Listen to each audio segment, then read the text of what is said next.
നമുക്ക് വരുന്ന പോംസാണ്, കവിതകൾ.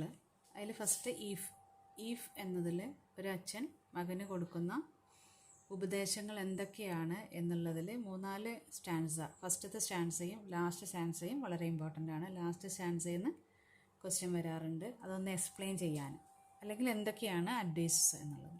Death the leveller, purple altar എന്ന് പറഞ്ഞിട്ടുള്ള ഒരു 2 ലൈനുണ്ട്. ആ ലൈൻ എക്സ്പ്ലെയിൻ ചെയ്യാൻ ചിലപ്പോൾ ചോദിക്കാറുണ്ട്. ഡെത്ത് ദ ലെവലർ, എങ്ങനെയാണ് ഡെത്ത് ഒരു ലെവലറായിട്ട് നമ്മൾ പറയുന്നത് എന്നുള്ളതും എങ്ങനെ കമ്പയർ ചെയ്യുന്നു എന്നുള്ളതാണ്.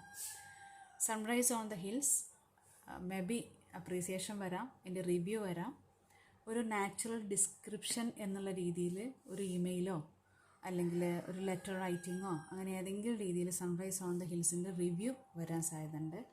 റക്ക് of the Titanic, the poem of iron and steel എന്നാണ് റക്ക് ഓഫ് ദ ടൈറ്റാനിക്കിനെ കുറിച്ച് പറയുന്നത്. അത് എക്സ്പ്ലെയിൻ ചെയ്യാൻ ചോദിക്കും, ഒരു 4 മാർക്കിനൊക്കെ എക്സ്പ്ലെയിൻ ചെയ്യാൻ ചോദിക്കും.